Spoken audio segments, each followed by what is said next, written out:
السلام علیکم ورحمۃ اللہ وبرکاتہ۔ جی یہ روغن گندک کا ایک نسخہ ہے جی، جو میں نے تجربہ کیا، بنایا اور کافی مفید ثابت ہوا ہے۔ اس کی ترکیب میں پوری تفصیل سے بیان کرتا ہوں۔ 1 پاؤ گندک مصفوف لینی ہے، یعنی صفوف کر لینا ہے۔ 1 پاؤ کاسٹک پتری مصفوف لینی ہے، یعنی اسے بھی صفوف کر لینا ہے، لیکن اس میں یہ کرنا ہے کہ کاسٹک پتری کو ٹائر والی ٹیوب میں ڈال کر ٹیوب کے دونوں سروں کو بند کر کے اس کو پھر جو ہے نا کسی بھی آون دستے سے کوٹیں، اور جب وہ مکمل طور پر صفوف بن جائے اور اسے چھان لیں۔ لیکن چھاننے سے پہلے یہ احتیاط لازم ہے کہ ہاتھوں پر جو ہے پلاسٹک کے دستانے پہن لیں، آنکھوں پر چشمے لگا لیں اور منہ پر ماسک پہن لیں کہ اس کی دھول اٹھ کے آپ کے چہرے یا آپ کے جسم پر نہ پڑے، وہ بعد میں خارش شروع ہو جاتی ہے۔ اگر گرمی کا موسم ہو تو پلاسٹک کے برتن میں ڈال کر لکڑی کے ڈنڈے سے ہلاتے رہیں، اس کے اندر ری ایکشن ہوگا اور یہ سارا مواد کیچڑ سا بن جائے گا۔ اگر سردی کا موسم ہو تو کھرل میں دونوں چیزوں کو ڈال کر کھرل کریں، یہ کیچڑ بن جائے گا۔ ایک احتیاط یہ کریں کہ اس عمل سے کھرل کافی گرم ہو جاتا ہے، پھٹنے کا ڈر ہوتا ہے۔ جب زیادہ گرم ہو تو کھرل کرنا روک دیں، جب جمنے لگے تو دوبارہ کھرل کرنا شروع کر دیں۔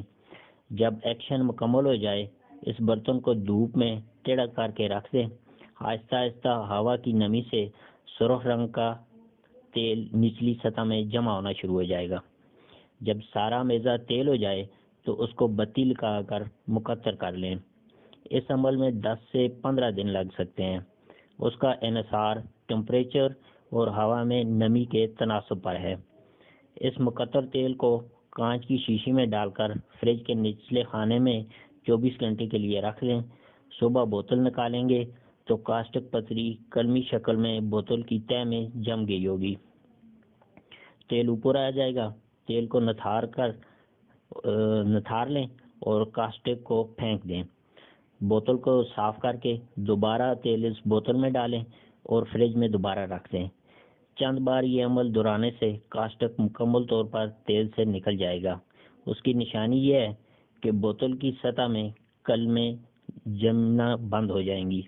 اب اس تیل کو روغنی ہانڈی میں ڈال کر آب لہسن مقطر در مقطر، یعنی بار بار مقطر کیا ہوا، اس میں 2 گنا ڈالیں اور ریت جنزور پر اس پانی کو اڑا دیں۔ یاد رہے کہ آگ اتنی ہو کہ تیل میں ابال نہ آئے۔ جب سارا پانی اڑ جائے تو تیل کو بتی لگا کر مقطر کر لیں۔ بیرونی اور خوراکی دونوں طریقوں سے قابل استعمال ہے۔ داد، خارش، پھوڑوں پر اب تک اس کے بہت اچھے نتائج حاصل ہوئے ہیں۔ اندرونی طور پر مصفی خون معجونات میں 2 سے 3 قطرے فی خوراک ملا کر دینے سے قابل تعریف رزلٹ ملے ہیں۔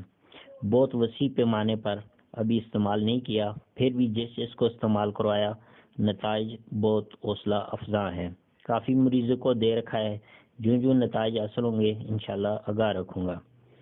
اس عمل میں ایک بات جو ہے سب سے اہم ہے کہ اس سارے عمل میں لوہے کی کوئی چیز بھی تیل کو چھونے نہ پائے، لوہے کو اس سے دور رکھیں۔